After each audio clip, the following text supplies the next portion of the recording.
We are now going to discuss this issue of a new world order. As we saw in Revelation chapter 17, the kings of the world give their power unto the beast.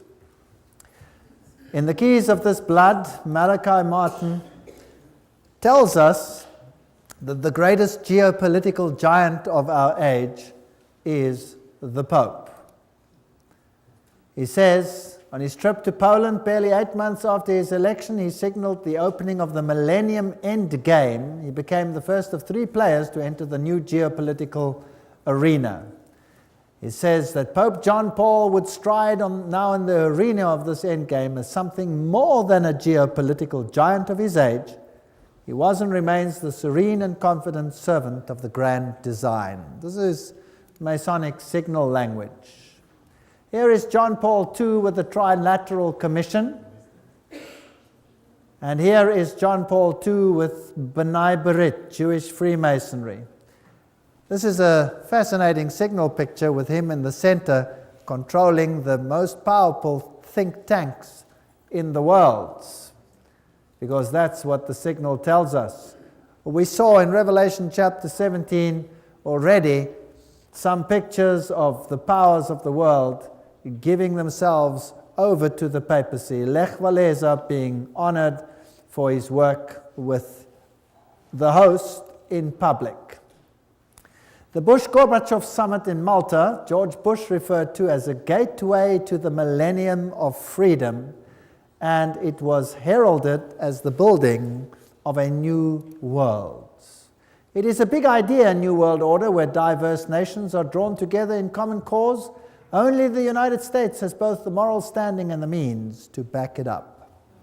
So they want to create this new world order. Revelation chapter 13 said that the beast that comes up out of the earth would be the power that did it. Bush confirms that for us.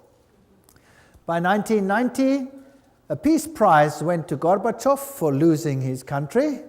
A man of the decade he became, and the old symbols, which are Masonic symbols of the East German Empire, were removed. The communist emblem leaves. Pretoria News, August 20, 1999.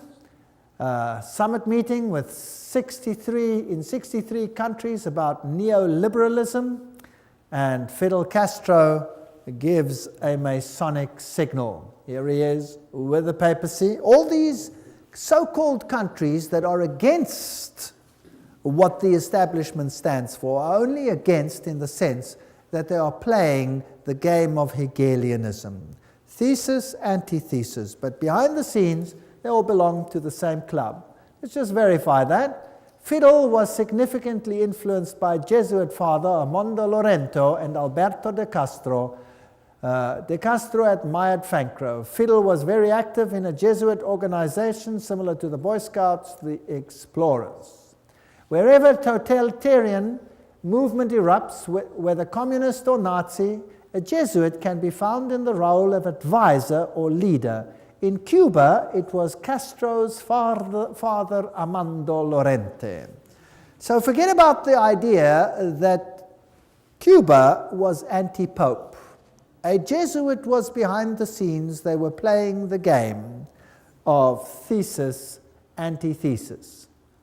When tyrants fall in Romania and Panama and all these countries, these tyrants were put in place to create a system of fear and chaos, and then they are removed and the people are happy to give up their civil liberties.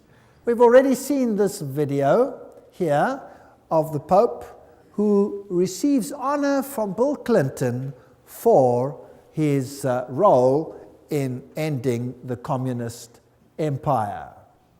2,400 of his faithful here to welcome him. He's waving to the crowd.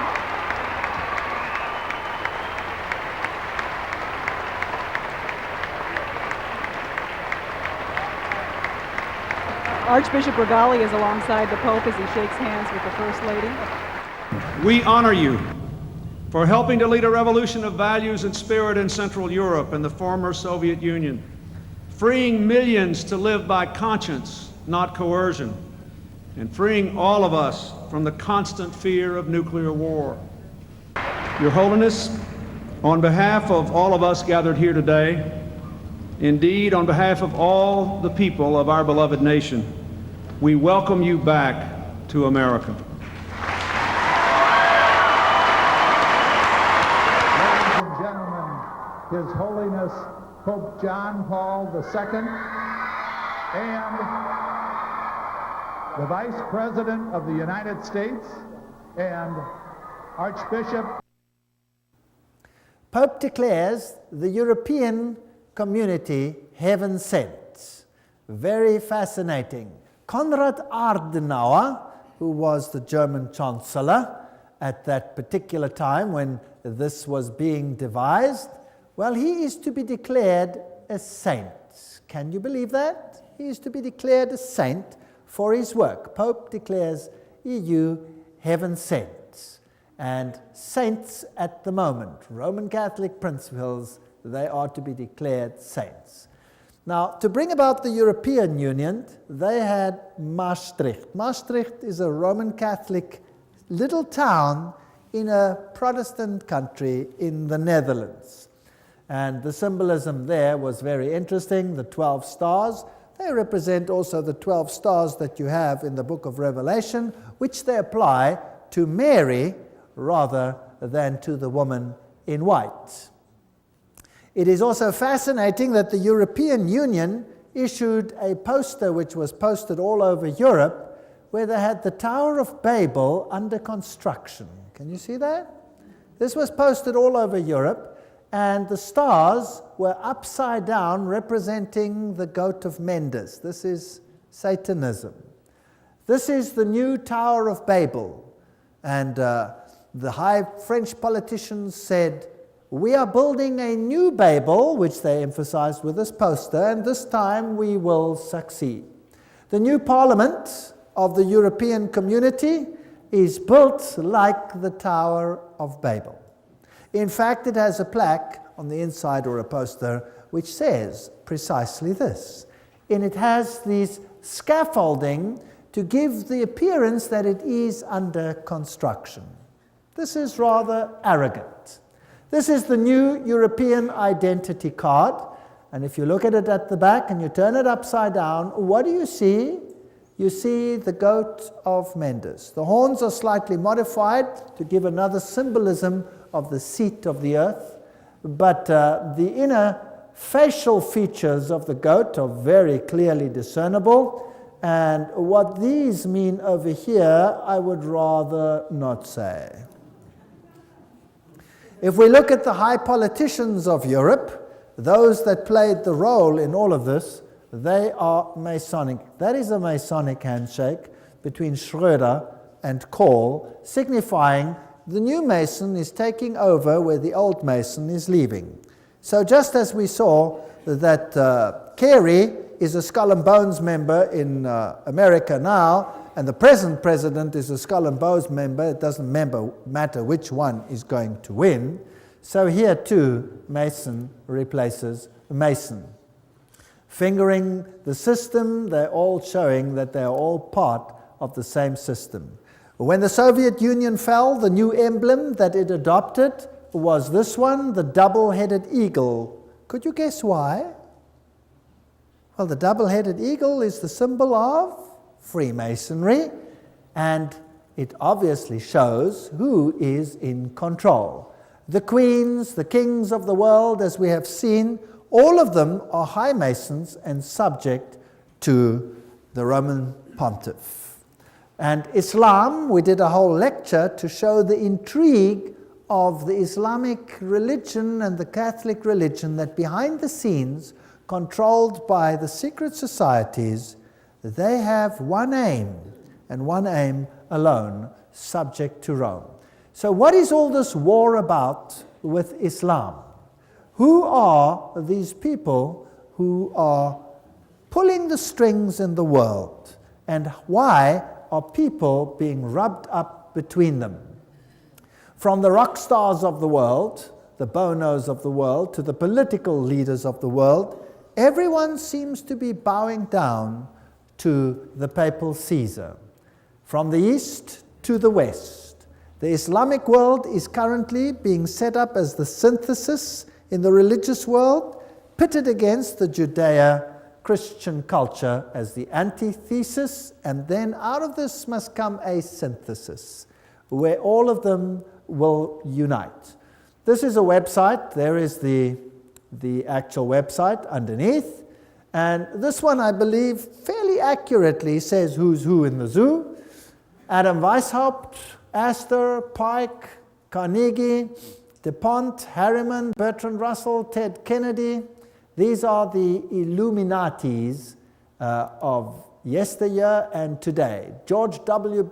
Bush, of course, he's a Skull and Bones member. That's a sub-organization of Chapter 322 of a German organization, the Illuminati, therefore. Bundy, Habsburg, Freeman, Teng Hui, Hillary Clinton, Alan Greenspan, Rockefeller, Rothschild, Wahlberg. These are the bankers in the system, the negotiators, Lord Carrington, Jimmy Carter, Henry Kissinger, Lord David Owen, Richard Holbrooke. These are 33-degree Freemasons, or Knights of Malta, or Bilderbergers, Committee of 300. They all belong to the same club.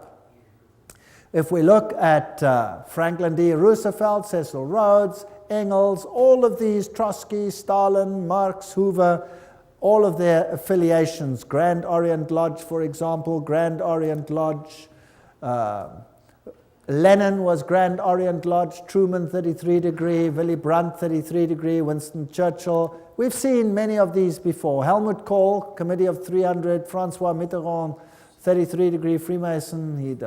He is not alive anymore. Yitzhak Rabin, Yasser Arafat, 33-degree Freemason. These are fascinating details. Shimon Peres, Ronald Reagan, George Bush, Gerald Ford. I showed you Gerald Ford's signature where he signed for himself that he was a 33-degree Freemason. There it is. I photographed it in the lodge. And the Carters and these great political people in the world, the Schröders, the Netanyahus, the Gorbachevs, there is Saddam Hussein listed as a 33-degree Freemason. Now, that is somewhat strange, wouldn't you say? King Hussein, Al Gore, Tony Blair, all of these issues. Look at Saddam Hussein over there. Here's a picture of Saddam Hussein. And this is a picture that was beamed on national television during the war of what he looked like. Now, they also said at that stage that they weren't sure whether this was pre-taped. That means it could have been pre-taped before the war even took place, because if they are insiders, they would know who's who and what is going to happen. Now, there is a very interesting rumor about this man. Have a look at his face and have a look at the fact that he has no beard. The CIA, as well as the British Secret Service, said at the time it could be a double. It could be a double, but nevertheless, that is what was depicted. He has always looked like this. He's never had a beard. This is what he's looked like. Then they find, finally, Saddam Hussein's hideout, a filthy place, they say, and they arrest the man and show him on national television. After that, one does not hear too much. And he has a magnificent beard, a magnificent beard. Now, if the previous one was shot during the war, then this must be the best hair fertilizer that mankind has ever found. Maybe he could become a multi-zillionaire patenting this fertilizer to make this beard grow as it is. They used at least 3 doubles. Who knows who this man is? And to say that they did blood tests, who knows whether you can trust the laboratories that did this. Nevertheless, he's listed as a 33-degree Freemason. There are plenty of questions regarding this man, and there is no evidence except for his family that is safely living in exile. Royalty, Prince Bernhard of the Netherlands is 300, Committee of 300, and here Prince Beatrice and Prince Bertil, the Queen, of course, Prince Philip, all of them high Freemasons, Mengele, Walt Disney, all of these individuals. The world is really run by these individuals. Here is the Duke of Kent giving the Masonic handshake under the Masonic shield. He is the current Grand Master. So he is the highest Freemason at the moment, if you like, because a king may not be, or a prince may not be the Grand Master. He is currently the Grand Master. So here is the highest Luciferian in the country at the moment. Political leaders, the Bill Clintons and all of these, we've dealt with them. We don't have to go through all of them again, the Jesse Helms, the Goldwaters, the Al Gores, and all of these individuals. And I've put the pages up there, and there are many, many books that substantiate all of these names. So just about everybody who is important in the world, everybody who runs in the political sphere is involved in these clandestine operations. We saw in the lecture on Revelation chapter 17 and 13 how there would be a holy alliance and how the United States would eventually become the powerhouse for propagating a new world order. Gorbachev's summit in Malta, referred to as the gateway to the millennium of freedom, as you will remember, and the initiative came for this great movement into a new world order. Now, let us have a look at this video where George Bush has something to say on this issue. Where institutions of freedom have lain dormant, the United Nations can offer them new life. These institutions play a crucial role in our quest for a new world order, an order in which no nation must surrender one iota of its own sovereignty, an order characterized by the rule of law rather than the resort to force.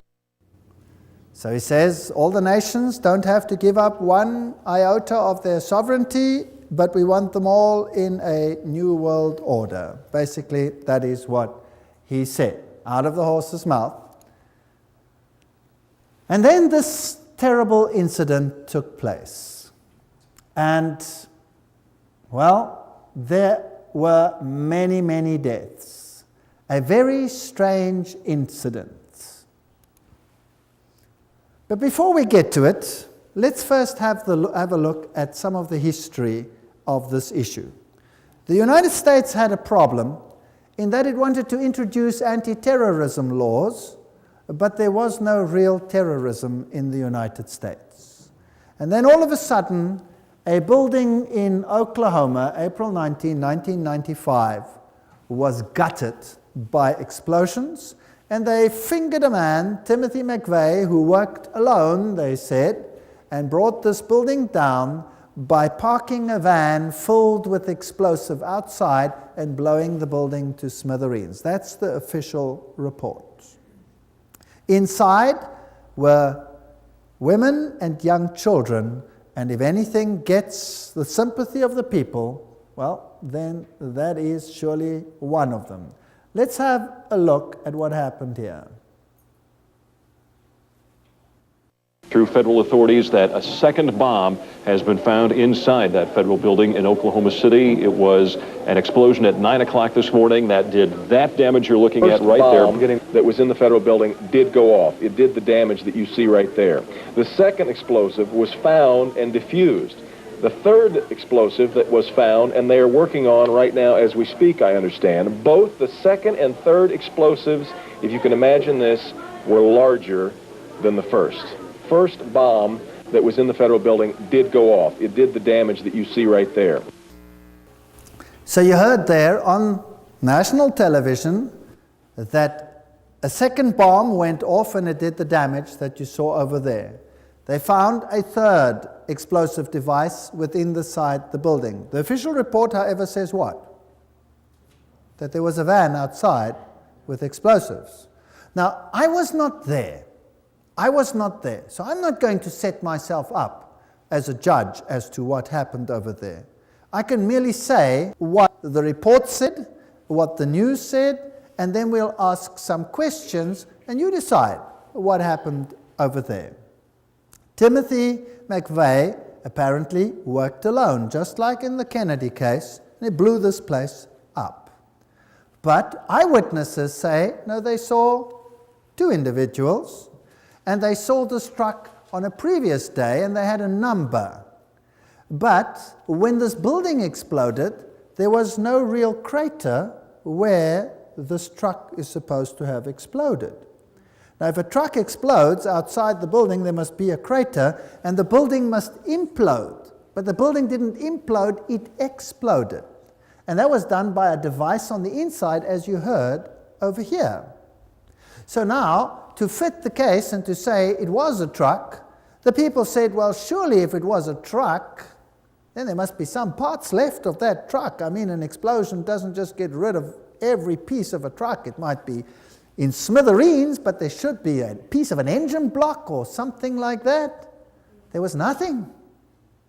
Eventually, the pressure became so great that a CIA agent jogging 4 blocks away stumbled over the rear axle of the truck and found it. But the problem was, how do you identify this rear axle as part of that truck? Now, they had a registration number, and fortunately, the number was on the rear axle. Now, nowhere in the whole world do you put registration numbers of vehicles on rear axles. So this is a strange issue. But anyway, he was fingered as the sole one. But there is so much suspicion surrounding this explosion, and then eventually a firm got the contract and they gutted that building before there was any possibility of looking into what happened at that particular event. Then came another event, the Twin Towers. Now, what happened after the first event? After the Oklahoma bombing, the United States, within just 5 days, had anti-terrorism legislation. And that anti-terrorism legislation gave powers to the President of the United States where he could suspend the Constitution. But it didn't give powers where the United States could unilaterally enter any country in the world to do as it pleased. For that, it needed a war-footing legislation, as was the case with Pearl Harbor. There needed to be an incident. Well, an incident arrived in that the Twin Towers were destroyed. President Bush speaks to the United Nations General Assembly November 10, 2001. We must speak the truth about terror. Let us never tolerate outrageous conspiracy theories concerning the attacks of September the 11th. Malicious lies that attempt to shift the blame away from the terrorists themselves, away from the guilty. Now, isn't it interesting that George Bush there said, let us not tolerate conspiracy theories that shift the blame away from the terrorists themselves. Why? Because so many people started believing that everything was not right with these particular issues. Now, let's have a look at the first hit. When this happened, the first airplane struck. We've been preparing for this kind of event for nearly a decade. We've had presidential directives. It's a project called Homeland Defense. We are, as we have been saying this morning, in a... So what we have footage of the very first airplane striking that building. That means there was an opportunity to record that. Very quickly, the following happened.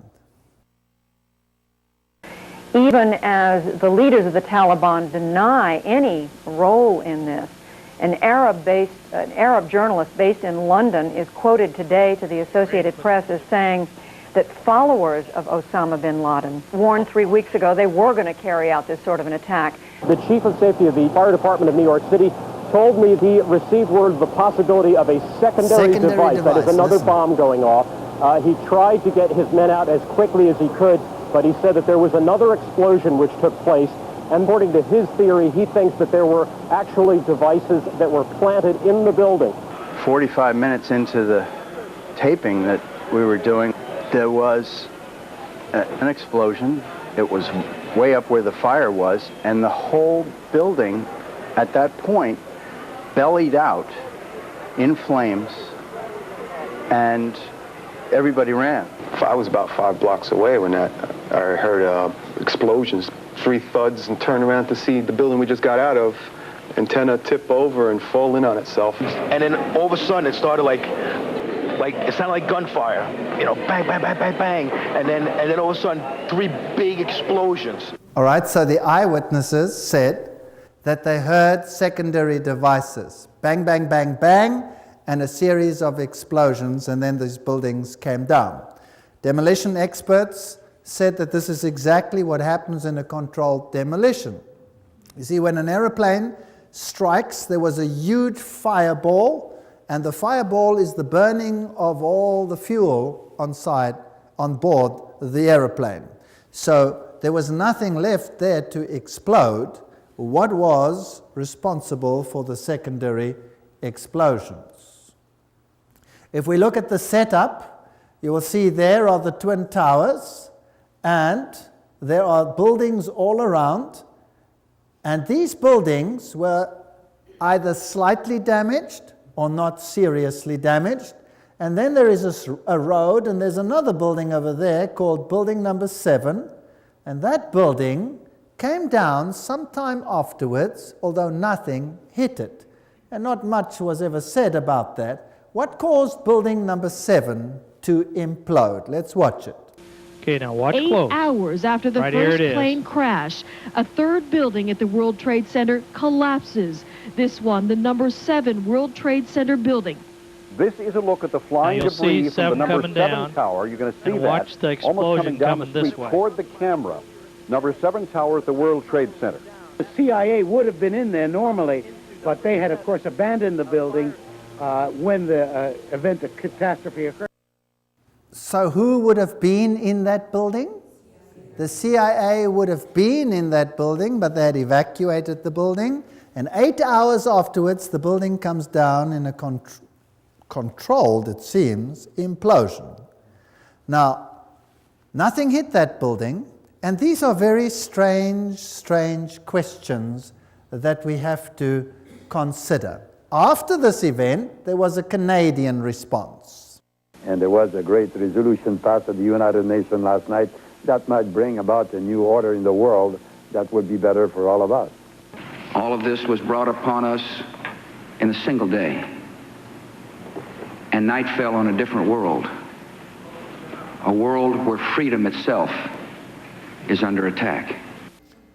So the Canadian response was this could bring about a new order in the world, as it was decided at the United Nations after a meeting.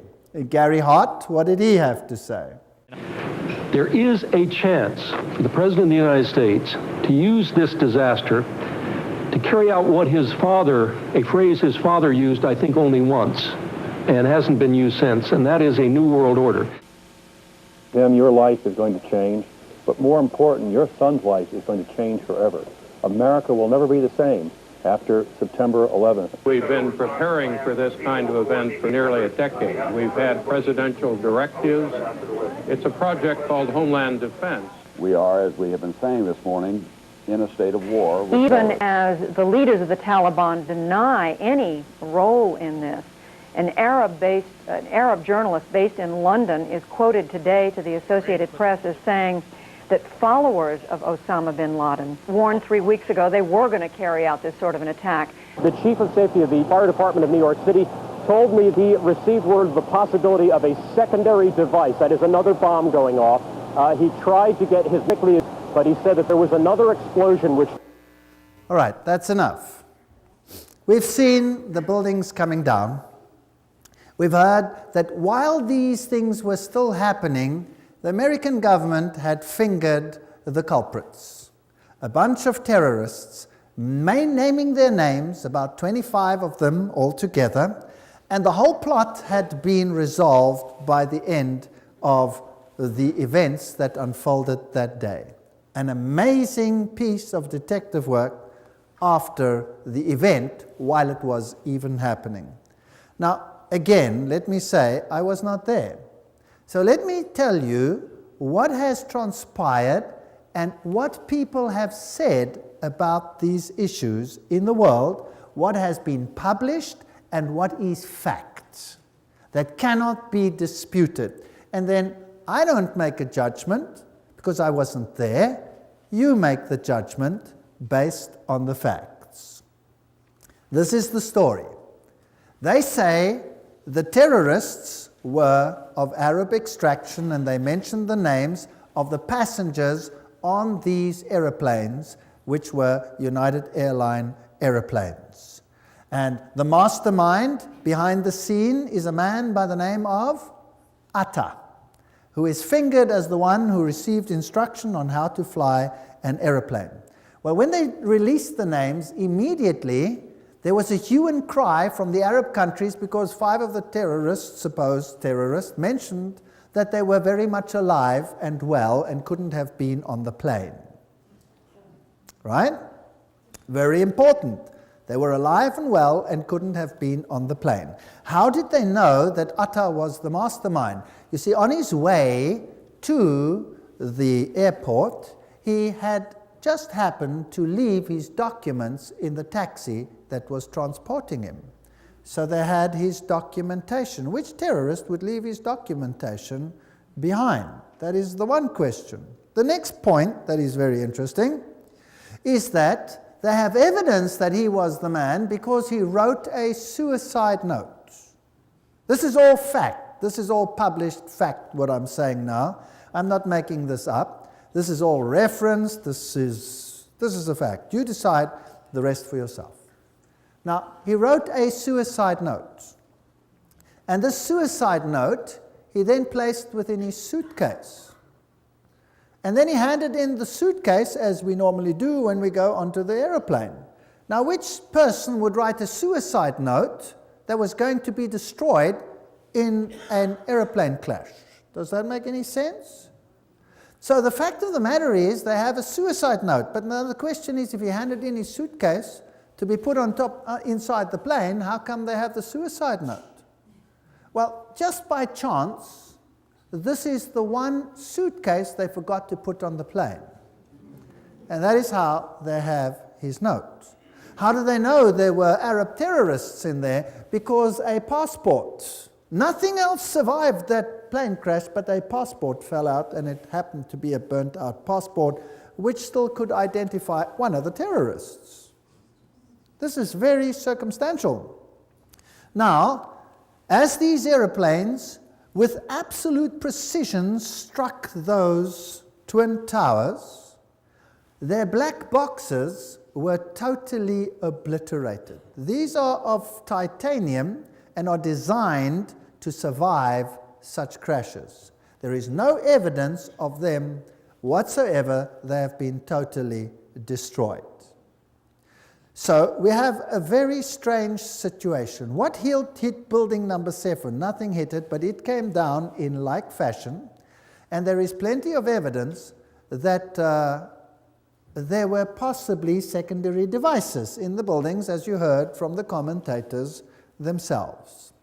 So what about the infrastructure of the aeroplanes? Well, there are certain parts lying there, so there was definitely a situation where those planes hit that particular building because you have wheels and all kinds of components of the aeroplanes surviving. Even those crashes with those tremendous explosions, there were parts of these aircrafts everywhere. Every time an aeroplane crashes, there are huge pieces of fuselage and etc. which remain, and they sometimes can fit all these things together, and that was also the case at the Twin Towers.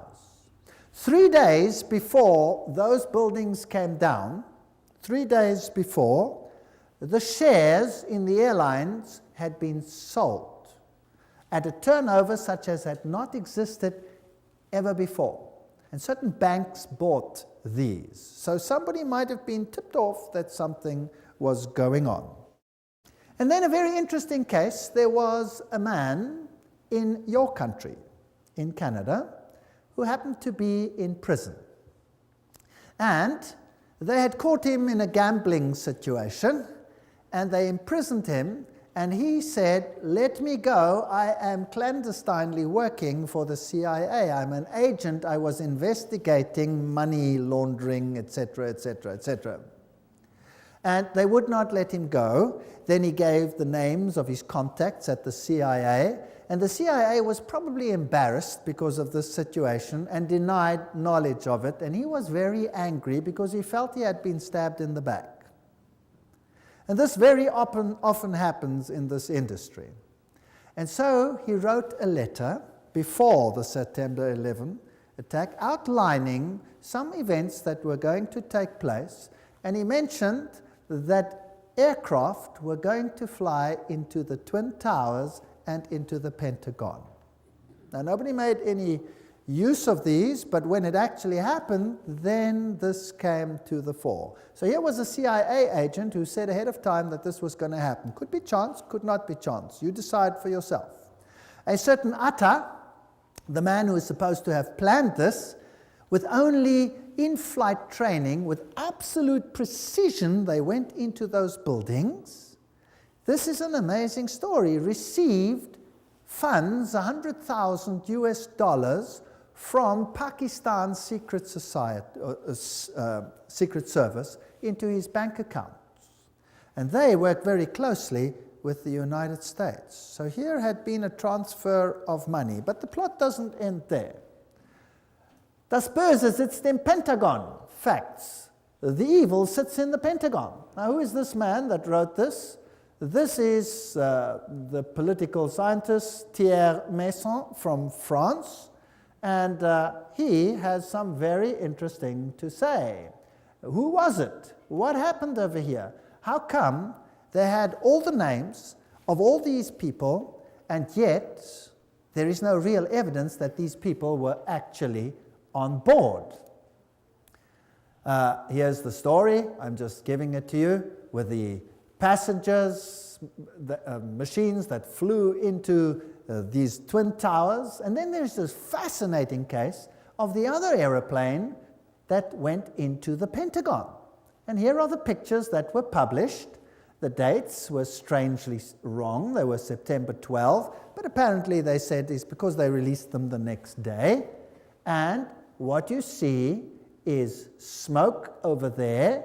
There are no debris pots, nothing. Here is a piece missing, no picture. There you have an impact of a flame, and you have this fireball over here. That's it.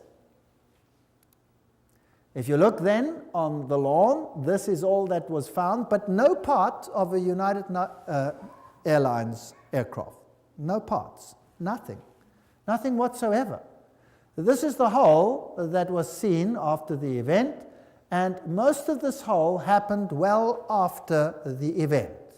So the question is, why are there no aircraft parts? Again, all the black boxes disappeared.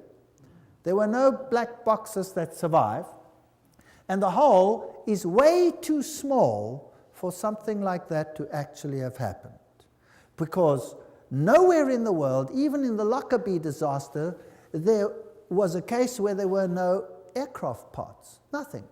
There was just nothing.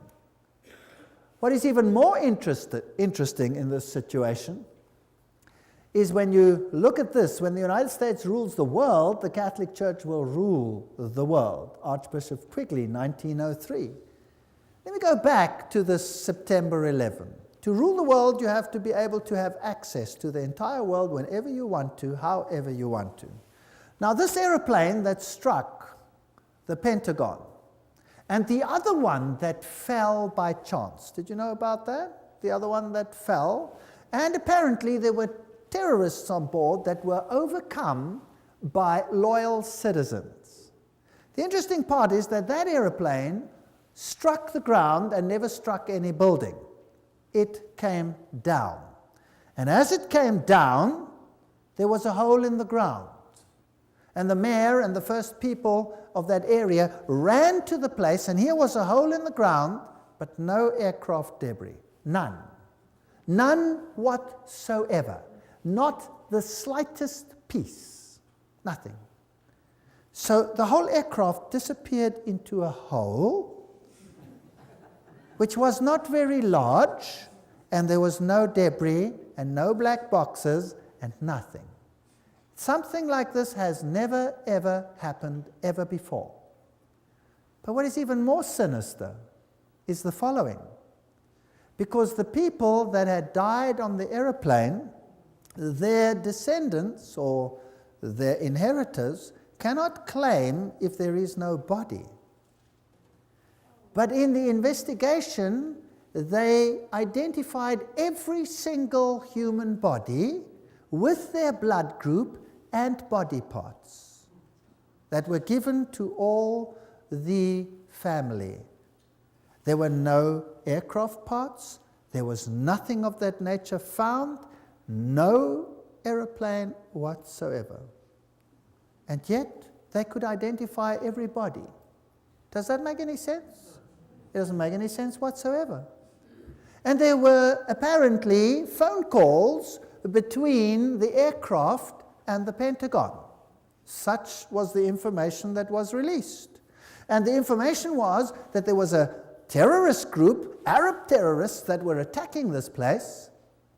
And the phone call was made with a handy, with a cell phone. But then, of course, they found out that if you make a phone call with a cell phone, then you get an account for that phone call. And there was no record of such a phone call. So the Pentagon backtracked one and said, yes, excuse me, we didn't actually get the phone call from a cell phone. We got it from the onboard telephone. That's how it happened. And again, they did an investigation. If you make a telephone call with an onboard phone, then you swipe your credit card through it, and there must be a record of a credit card transaction from that phone. But there was no record. So the Pentagon backtracked again and said, yes, that is true, but it was done as a collect call. That's why there was no credit card, because the individual had forgotten the credit card. But you cannot make a collect call from an onboard telephone. And there the story died.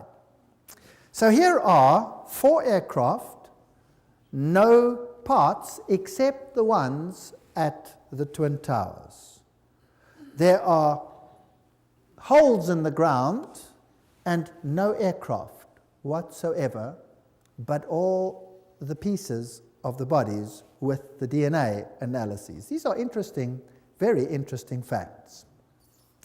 They had planned previously in the Bay of Pigs one such operation, apparently, this is history, where they were going to dupe the world by having one aircraft take off, land, the people get out, and then another one, radio control, take off and create the situation that they wanted without any people on board. This had been done before in the United States.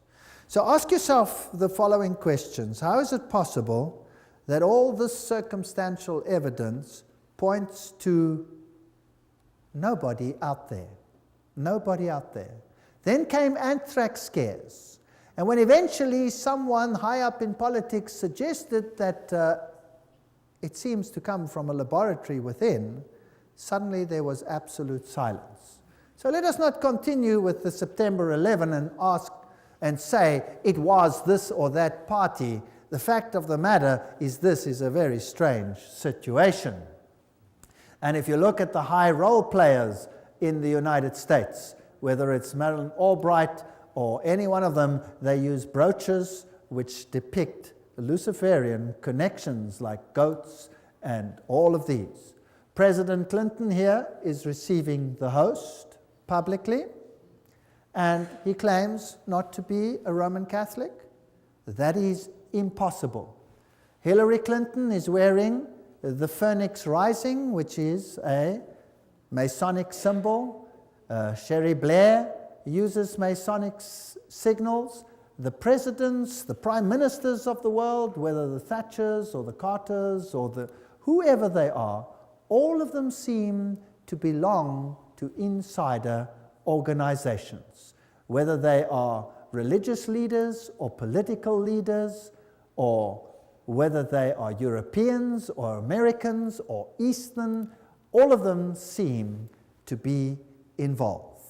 If we look at Africa and Rome, this will give us an idea of what the New World Order is going to be all about.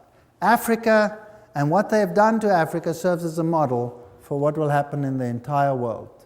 The great African leaders and the tyrants of the past, like the Idi Amins, these people have all received exile and were probably high Masonics. When we look at the Southern Africa, South Africa situation, where you had the black-white issue, the apartheid issue, the role players, again, were all Masons. This is Foster, the president, and he gives a Masonic signal, and he was a Freemason. If we look at Nelson Mandela, he is a Prince Hall Freemason. So again, both sides are on the same side of a secret society. If we look at de Klerk and Nelson Mandela, we have the same situation there. Mandela is compared to Jesus Christ. They lift him up. They have a synthesis and an antithesis, and he receives the host publicly, although he declines to say that he is Roman Catholic. He says he's not Roman Catholic. Now, Roman Catholic canon law states that you cannot receive the host if you are not a Roman Catholic. So these people are really something else. Here he has a Hindu marriage with the widow of Samora Machel. Now, Samora Machel is another story, and his anti-Christian statements are historic.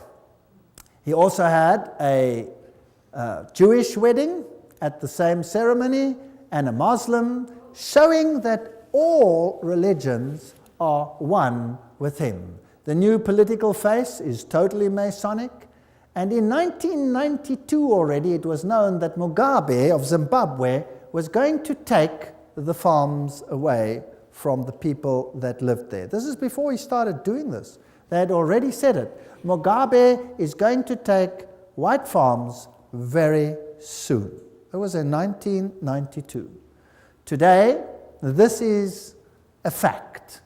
Der Spiegel published, Die Deutschen müssen raus, the Germans must get out, all whites must get out. Here's a cartoon of Kissinger pointing to the fact that the whites must get out of Africa. Here is the current president of South Africa, Mbeki, and Mugabe. They are hand in hand on this issue. He refuses to rebuke Mugabe for taking the farms by force. In South Africa itself, 4,000 farmers at least have died and have been killed as they have been driven off their land. Nobody hears about these things in the world. Zimbabwe lies in ruins. But what do we find here? A tremendous building going up, and what is it called? The Jesuit province of Zimbabwe. So the Jesuits are totally in control in that country. Jesuit School of Philosophy and the Humanities, brand new buildings, while a country lies in ruins. They're preparing for a final order. And all the black leaders are in the same level as all the European and American leaders. They all belong to the same club. Now, what is this new world order? Here is the new South African coat of arms, where you can see the phoenix rising out of the ashes, the crown of Mitra with the 7 rays. All the symbolism points to the same thing. I'm going to run you through the new economic order of the New World Order. And these are now quotes from Roman Catholic sources themselves. And I would like to tell you that you haven't experienced anything yet. Waiting to come to you. And I can tell you what it feels like because I have experienced it.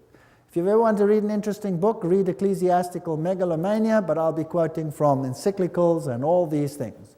According to canon law, the control of all property of the Roman Church state belongs to the Pope, its supreme emperor.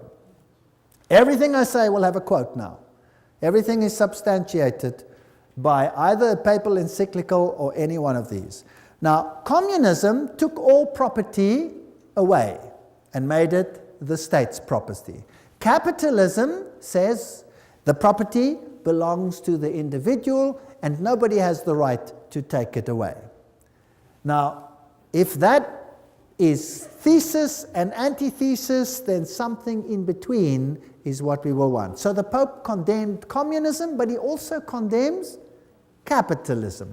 The New World Order will be something in between in the name of fairness.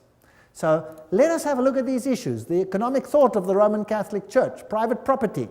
Thomas Aquinas wrote no treatise on economics, but his thinking based on that of Aristotle is foundational for understanding the economic thought of the Roman Catholic Church. Every time there is a quote. Now, what did Thomas Aquinas say? Roman Catholic economic thought is developed by the popes in their encyclicals and by the Roman Church State Councils, has been a contributor to 1. Feudalism, guild socialism in Europe during the Middle Ages, fascism in Italy, Spain, Portugal, Nazism in Germany in the 20th century, interventionism and redistributive state in the West, including the United States in the 20th century, and liberation theology in Latin America and Africa in the 20th century. What does this mean? Thomas Aquinas said, the possession of all things in common is natural law. Thomas wrote, the possession of all things in common and use of universal freedom are said to be of the natural law, because to wit the distinction of possessions and slavery were not brought in by nature, but devised by human reason for the benefit of human life. Now what does all that mean? It simply means property is for common good. You may own it, but it is for common good. The community of goods, wrote Thomas, is ascribed to natural law, not that the natural law dictates that all things should be possessed in common and that nothing should be possessed as one's own. So you may possess things, yes. But because the division of possessions is not according to natural law, but rather arose from human agreement, which belongs to positive law, they talk such drivel, it's interesting, never mind. Hence, the ownership of possessions is not contrary to natural law, but an addition thereto devised by human reason. Let's continue. Thomas wrote, hence, whatever certain people have in superabundance is due by natural law to the purpose of succoring the poor. Okay, now we're getting there.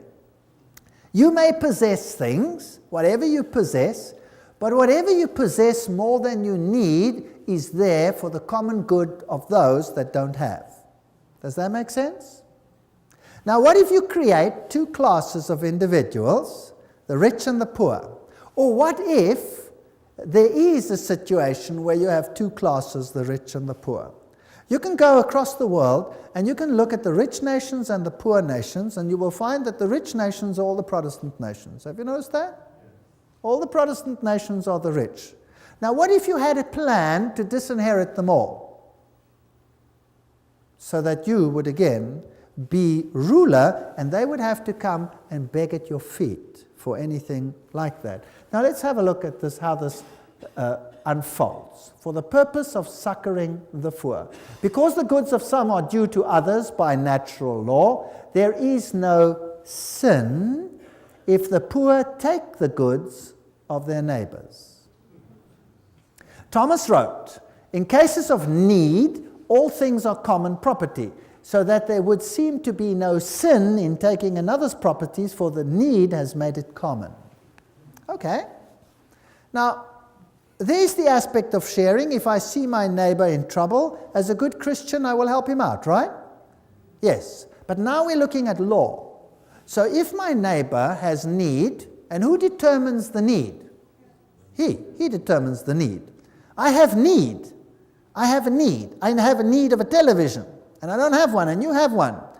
And you have money, and you can go and buy yourself another one. I have need of your television. Can he then take it without being a sinner, yes or no? According to this, yes. What if you have a car and he doesn't have one? He can take it without sin, according to Thomas Aquinas. Now, this was a long time ago. Surely this doesn't apply today. Well, we'll see. Not only is such taking of another's property not a sin, it is not even a crime, according to Thomas. It is lawful for a man to succor his own need by means of another's property by taking it either openly or secretly, Nor is this, properly speaking, theft and robbery. It is not theft, properly speaking, to take secretly and use another's property in a case of extreme need, because that which he takes for the support of his life becomes his own property by reason of that need. In a case of a like need, a man may also take secretly another's property in order to succor his neighbor in need. Ooh, this gets very interesting. Now, did you know that if I leave my property unattended in South Africa and somebody moves in, I cannot throw him out? He's in because he has need. That's the law. And you think that is a South African law? No, that is a British law as well. That is a law virtually all over the country now, but it's not being implemented because the situation is not such yet that it has to be implemented everywhere. Once you start opening the borders and millions of poor people start coming in, well, then there will be great need. What did they do with need overseas? So, in South Africa, people go on holiday, they come back, their house is occupied. And they can't throw the people out.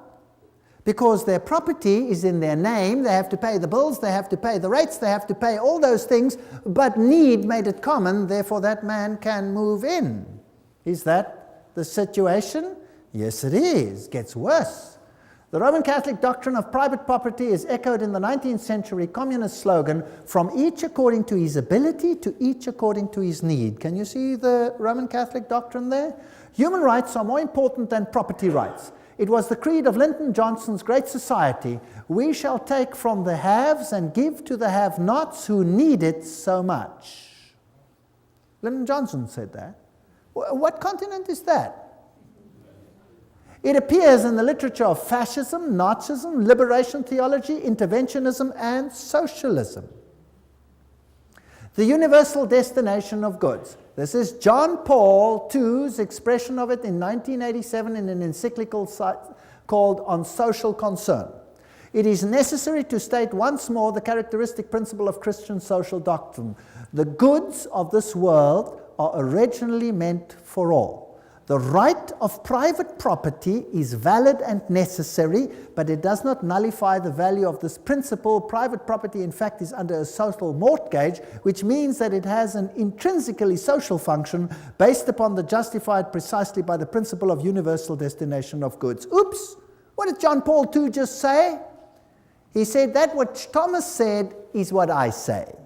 You may have private property. The Roman Catholic Church is for private property. That sounds very nice. But it's never qualified that that property is only yours for common good. So one day you wake up and in your garden you have squatters. And you call the police and you say, hey, or you go out and you say, get off my property. And they say, let me alone or I'll blow your head off. Hey, you go to the cops, you say, cops, come help here, people squatting on my land. Sorry, they have need. You have too much land anyway, live with it. Okay.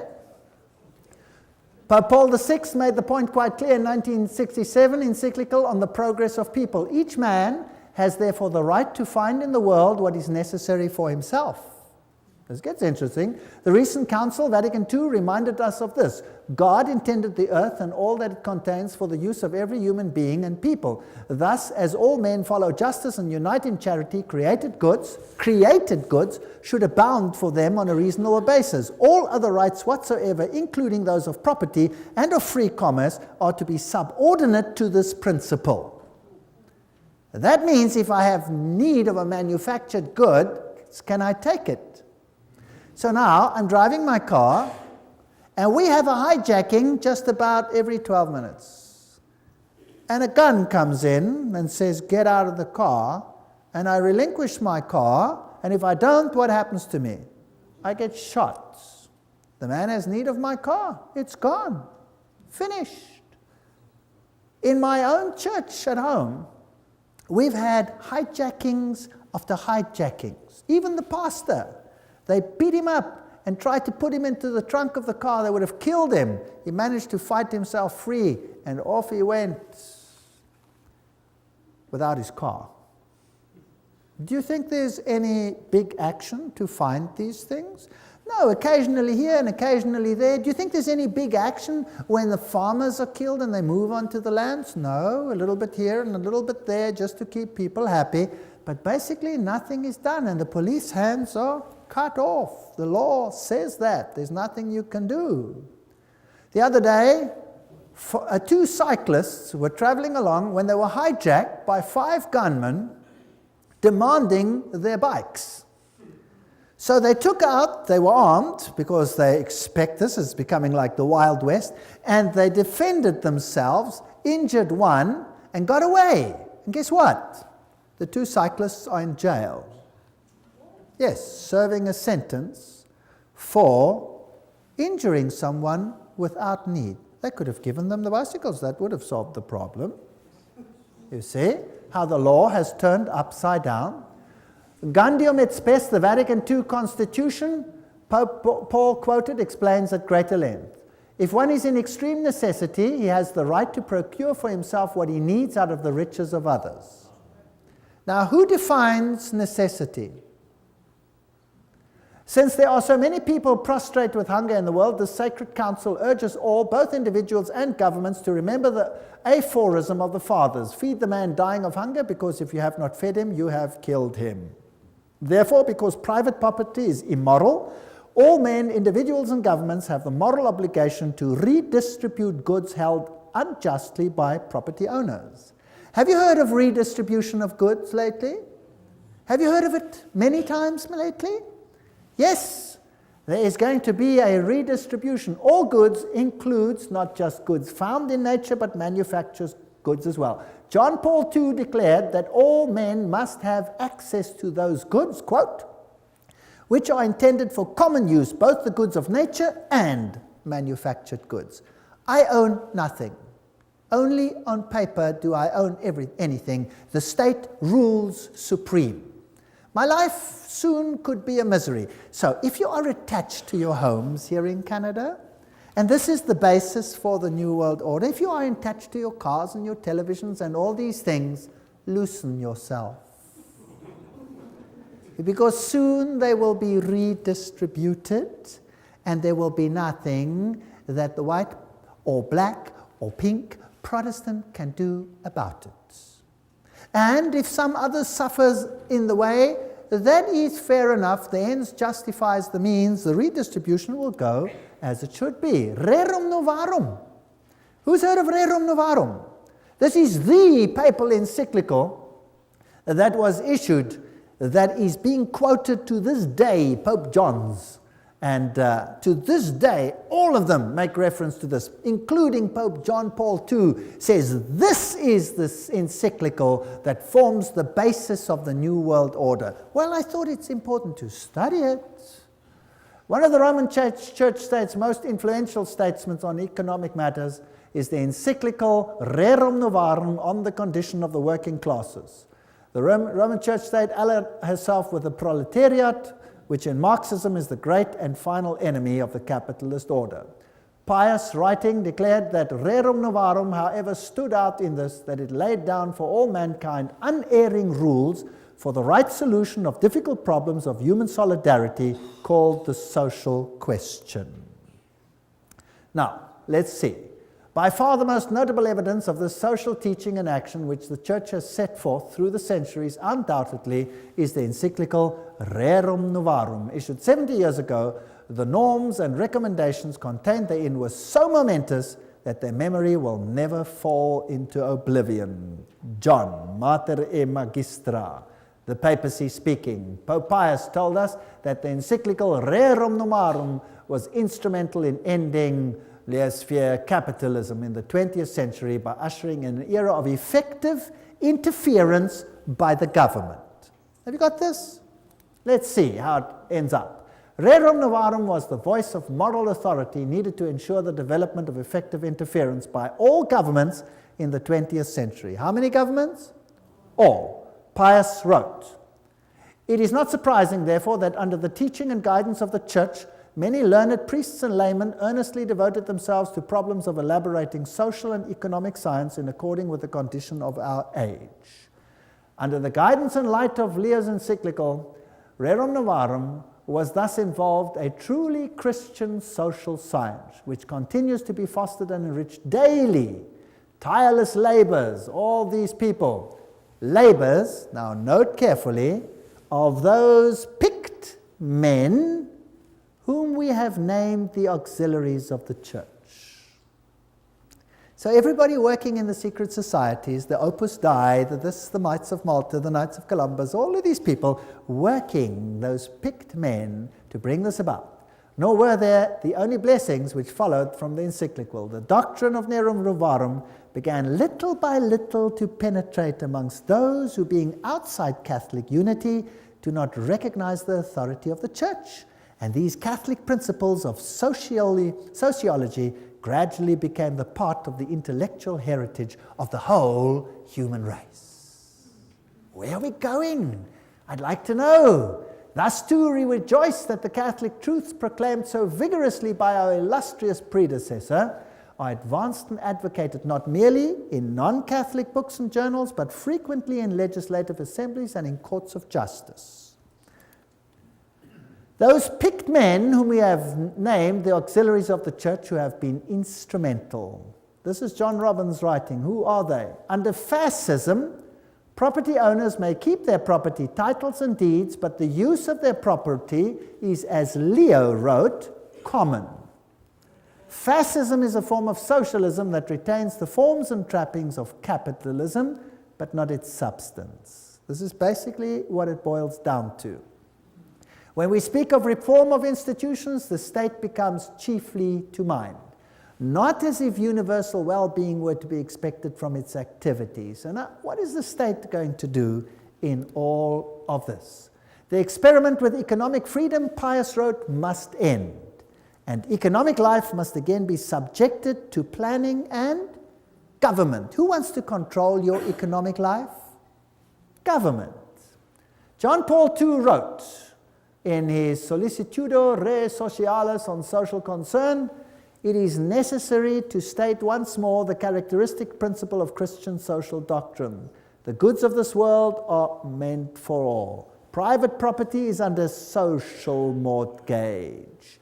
These are the things which will be controlled.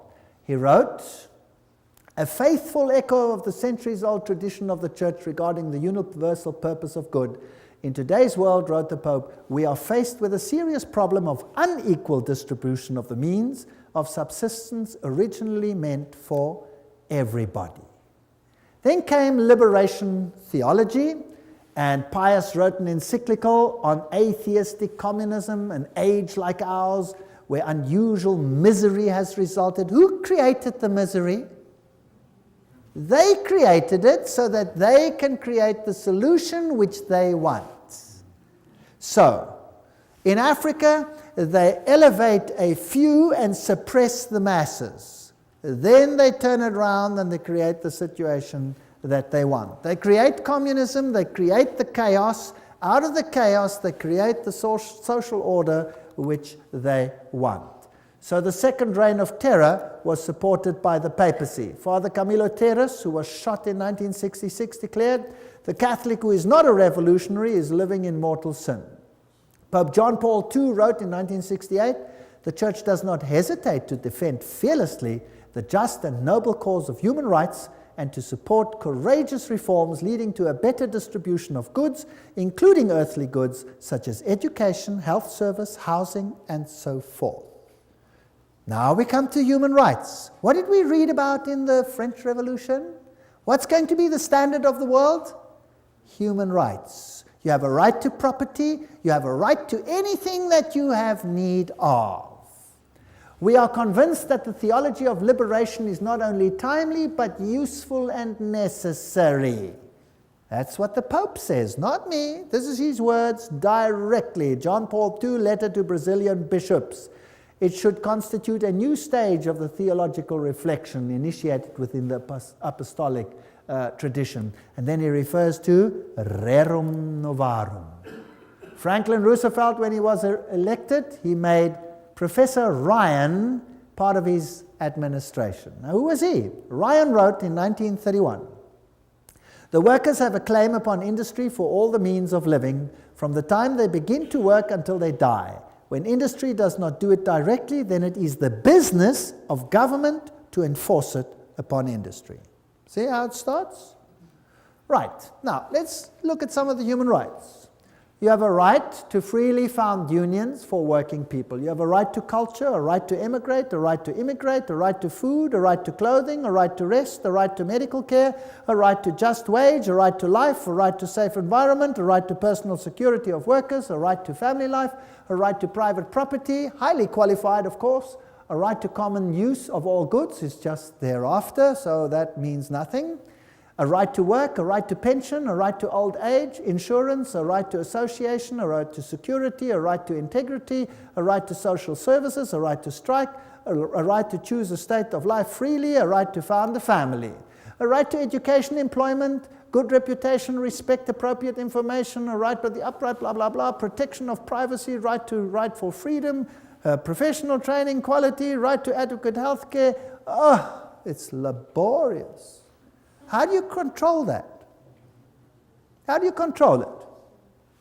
If you're going to control every aspect of that, then you must control every aspect of a person's life. You will not be able to go to the toilet in future without making a triple application to the Vatican. They're going to control every single aspect of your lives. That's what they're going to control. And government is going to become super huge. Now, where's the money going to come from? From you. Now, when the money comes from you, what then happens to your wealth?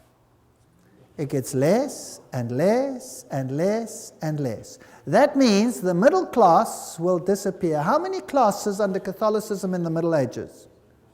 2. There was a feudal class, the Goyim, and there was the upper class who controlled everything. Now, if we take employment, in my country, employment was running at almost 50%. In Germany, it was running at point something percent. And then it went up to 2, 3, 5, 10, 20%. Now unemployment is rife in Europe. Why? Because all the East Bloc countries are now being incorporated into Europe, and there must be redistribution of wealth. And so it's coming down, down, down, down, down. The recent surveys don't ask where you live. They say, how many rooms have you got? How many people live there? How many this? How many that? When did they do that, and in what country? In communism. And what happened if your house was bigger than your need? The one who had the need got it. But who has to pay for it? You, because you own it. It's even worse now than in communism, right? So they came to our country. Now you have to register in each individual location. And you may not vote outside your location, so that they have your location attached to your name. And then they came to my house and they said, they want to know, what is my religion? I said, I'm a Christian. They said, which denomination are you? I said, it's none of your business. They said, it is my business. Which denomination are you? I said, it's none of your business. How many rooms have you got? I said, enough. We want to know exactly how many rooms you have. I said, I have enough. But we want to know exactly. It's got nothing to do with you. Why do you want to know exactly? I could have another one next week, or I could put a wall in and I could have 2, right? So none of your business. You get into big trouble if you answer questions like that. You're not supposed to do that. Therefore, there must be made available to all men everything necessary for leading a life truly human. Did you know that living a life truly human is the Catholic acronym for salvation? And I will prove this to you in a future lecture, where they say to be saved means to live a life truly human. That means the kingdom of God for Catholicism is the kingdom of Catholicism ruling the world on this earth and giving everyone the capacity to live a life truly human. That means enough to take care of your basic needs and nothing else. Do you like the New World Order? Do you like it? Do you know what? The Bible calls him the man of sin. Now, there's another word for the redistribution of wealth, and I've given it to you already. What is it? It's called theft. That's right. The Bible says, thou shalt not steal. That means thou shalt not take from one who has and give it to someone else. That's called theft. That's breaking the commandments of God. Is that correct? Yes. We will see that this system of human rights breaks every single commandment of God as we go along. When God distributed land to Israel, how was it distributed? As an eternal inheritance. It was your land. Ahab wanted Naboth's vineyard. And Naboth said to him, I will not sin against the Lord my God, because this land has been given to me as an eternal inheritance and to my children. God gives each one a piece that is his. They take it and distribute it according to need, but you pay the bill. Fascinating. The complex circumstance of our day makes it necessary for public authority to intervene more often in social, economic, and cultural matters. The Second Vatican Council, that's what it said. So they're going to intervene at every level of your life. Lob von Gorbachev für den Papst. Gorbachev praises the Pope, and he says the Pope is right in his demand for a new world order. In 1991, the San Francisco Chronicle already said Pope calls for a new world order. Albert Einstein says, mankind's desire for peace can be realized only by the creation of a world government. With all my heart, I believe that the world's present system of sovereign nations can only lead to barbarism, war, and inhumanity, and that only law can assure progress towards a civilized, peaceful humanity. Interesting statement, Albert Einstein. What did he also state? He says, there is no salvation for civilization or even the human race other than to creation of a world government. That was Albert Einstein. What did U Thant, former Secretary General of the United Nations, say? He said, world federalists hold before us the vision of a unified mankind living in peace under a just world order.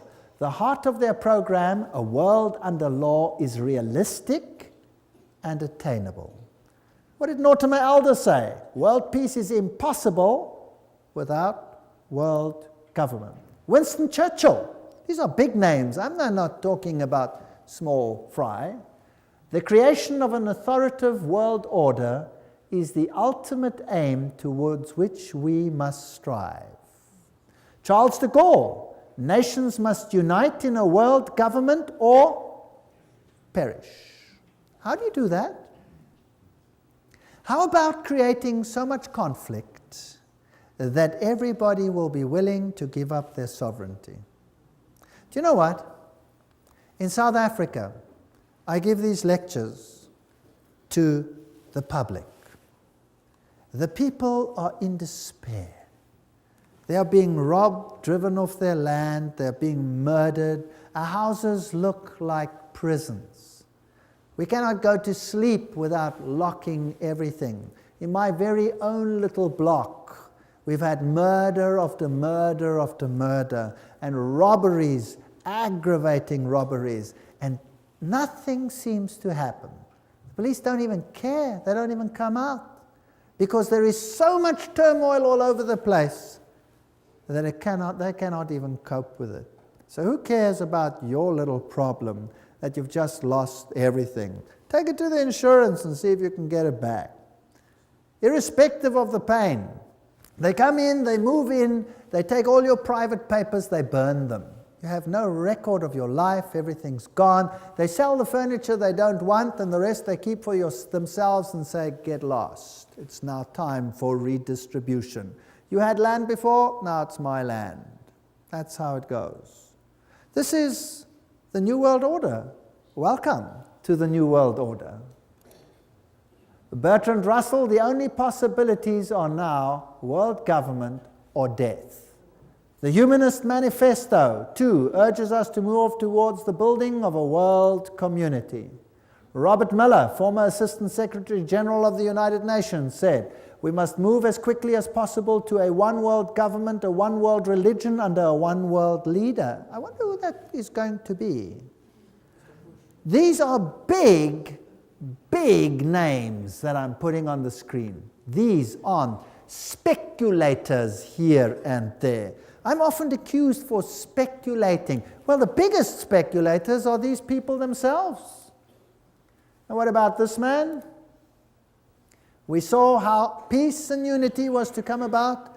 It was great. A great feeling of excitement, of peace, unity, of love. Peace, love, and unity. Unity. Unity? Yes. All nations will come and worship before you, Lord, and worship before you,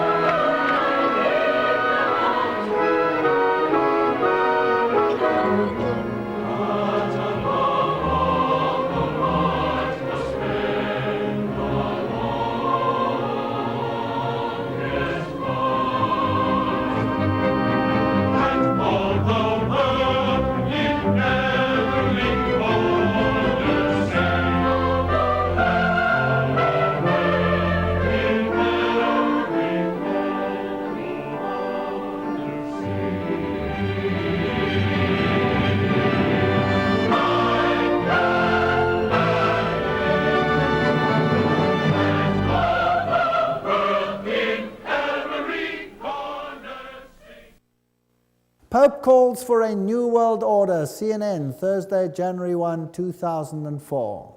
He made his whole New Year's speech revolve around the new world order. I want to tell you today that the new world order is intended not just to unite the nations which God had separated, that's one aspect, but to eradicate Protestantism of the face of the earth. And particularly that form of Protestantism which refuses to bow to the papal Caesar. That form of Protestantism will have to go. And we will see that under the circumstances that will be created, these conditions are all in place right now. It is all there. And I will put it on the screen for you, so don't miss the next lectures. Now we're getting into hot territory. I'll put the quotes on the screen where they will tell you who the problem children are going to be. And don't think it's Islam. It's someone else. Don't miss the next exciting episodes. But before I go, I would like to remind you that Jesus said that this was going to happen.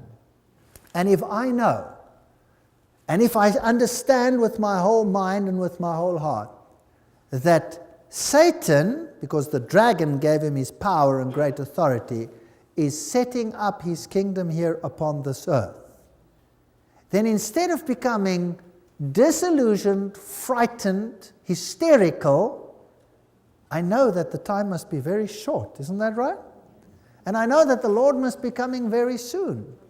So, as far as I'm concerned, I have distanced myself from my property.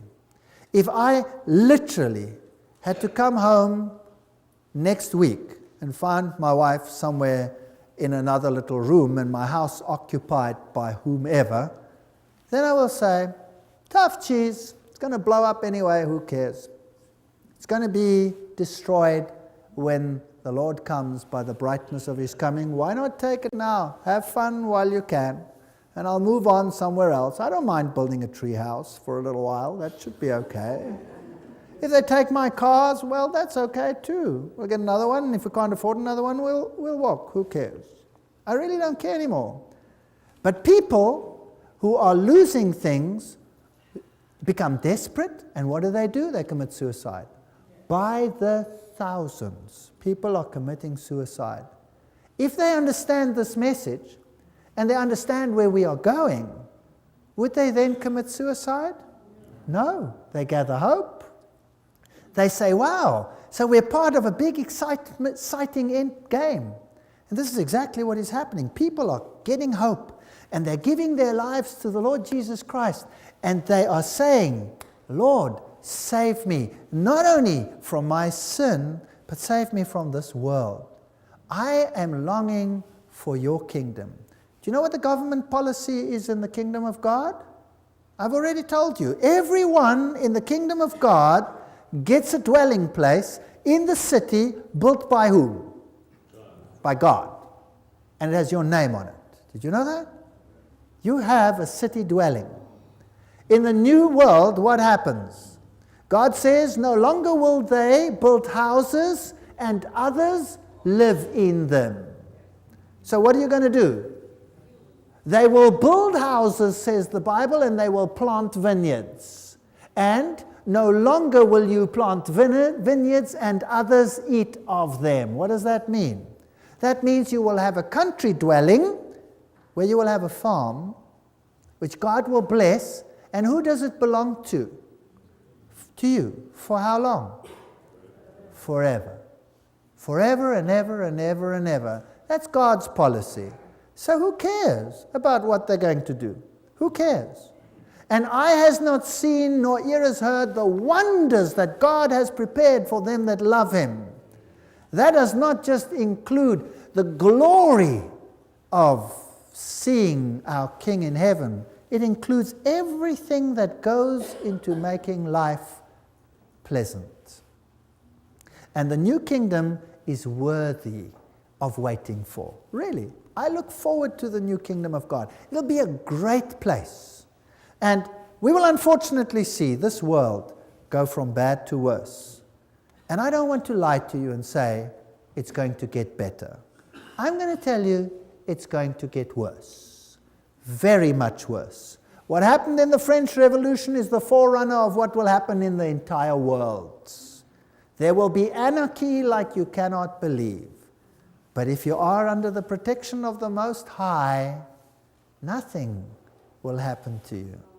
So why not accept him? Why not say, Lord Jesus, I want you to be my personal Savior? Why not say, Lord, clean up my life. Let's walk together, because your government is the only one worth having. And imagine looking in his face and saying, wow, this is my God. I've waited for him. He will save me.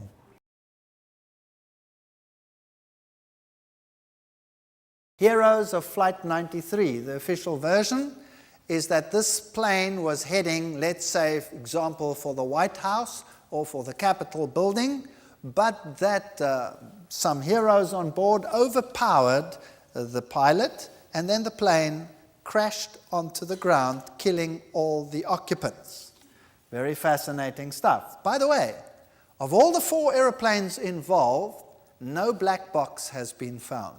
No black box. They are designed to withstand such crashes.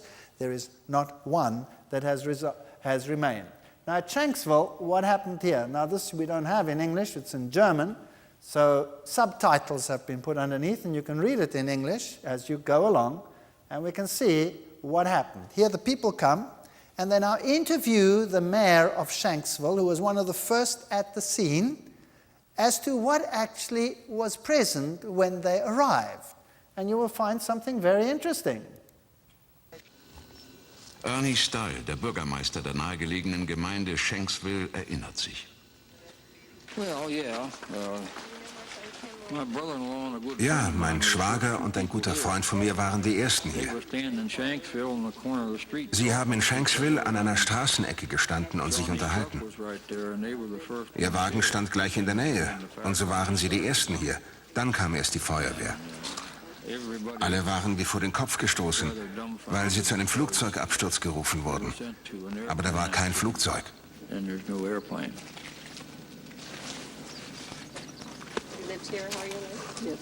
Kein Flugzeug. those kinds of things that happen with the president. So at that time of year, you get a lot of expeditions. Sie wurden hier zu der Unfallstelle geschickt und da war kein Flugzeug? Nein, da war nichts. Nur dieses Loch. Das ist es, was Sie sahen. Ich dachte immer, das sei die Absturzstelle. Das ist sie. Aber da ist nichts zu sehen. Das Flugzeug hat sich total zerlegt. Puff. Es krachte auf den Boden und löste sich auf. Vollkommen. Sage. Flugzeugtrümmer? Nicht. Stolz präsentiert die Fotografin ihr Werk genau an der Stelle, von der aus sie das Bild geknipst hat. Eine pilzförmige Rauchsäule, wie sie auch von anderen Augenzeugen beobachtet wurde. Das ist das, was wir gesehen haben. Sieht fast aus wie ein Pilz. Afghanistan. Nach einem Bombeneinschlag bildet sich genau die gleiche pilzförmige Rauchsäule wie in Shanksville.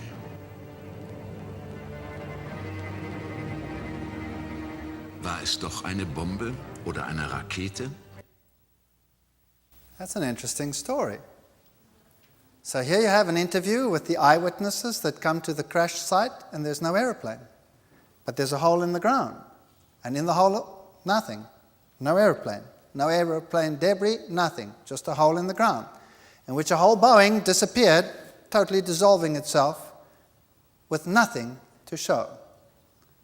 Interestingly, they have the bodies of every single one that was on board, but there's no airplane. Now, that is weird. You must admit, that's kind of weird. And that is the picture of the actual cloud that formed. This photographer just happened to be there when it happened. And that is the cloud that forms when a bomb hits, like they used in Afghanistan. And the question was asked, was it perhaps a bomb and not an aeroplane at all? And where is the aeroplane? We wouldn't know, it's gone. Now, nowhere in the history of the world has an aeroplane like that just disappeared. I mean, imagine when your shuttle exploded up there, what a terrible disaster that was. And that was like a nuclear explosion in mid-air. They could almost reconstruct that shuttle from all the debris that they put together. Isn't that correct? And here, nothing? Nothing? No airplane? It's gone. No airplane. Very interesting. Let's go and look at what happened at the Pentagon. Amongst reports circulating is the report that there was an explosion in the Pentagon. Now, according to this, an airplane flew into the Pentagon. Let's have a look what was aired on national television abroad. Von einer Explosion ohne jegliche Beteiligung eines Flugzeugs im Inneren des Pentagon wird berichtet. Übrigens, die Fassade knickte erst später ein. Das war keine unmittelbare Folge des Aufpralls. Direkt auf den eben renovierten Teil des Pentagon zu. Nachdem das Flugzeug auf den ersten Gebäudering aufprallte, durchschlug es noch 2 weitere Ringe, um am Ende dieses 1,80 Meter große Loch zu hinterlassen. Wie schon bei dem Absturz in Shanksville löste sich auch hier das Flugzeug in Luft auf, bzw. pulverisiert.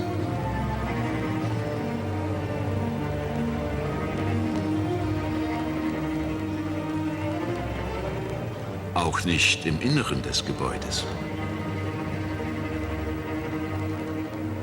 Dafür nichtssagende Details. Eine Uhr, ein verkohltes Telefon, verrußte Räume. Einrichtungsgegenstände. Well, there you have it. That's the second one. Here comes an airplane, crashes into the Pentagon, goes through a hole, leaves a hole 1.8 meters wide. A whole airplane leaves a hole 1.8 meters wide. The rest of it collapsed later. Inside the building, no airplane debris. It's completely dissolved, gone. But there are clocks and there are telephones and furniture. They seem to have survived. Nothing else, no engine block, no nothing survived. No airplane. Whereas, if you go to the World Trade Center, where everybody saw the airplanes fly in, what do you find there? This is the situation. Ganz anders die Situation am World Trade Center. Trotz der viel massiveren Zerstörung stolpert man hier förmlich über Flugzeugteile. There was no problem there. That was a massive explosion. If anything should have ripped those planes apart, it should have been there. But there's lots of debris of airplanes. But at the Pentagon, nothing. Not a thing. At Shanksville, nothing. No airplane. Dissolved completely. The fact of the matter is that immediately after these events, the power was granted to act internationally. And you had massive legislation, homeland response, all of these things came in. Now, I'm not saying who it was, I'm not saying what transpired, I'm just giving you the facts as they were, and you decide whether the official version is okay.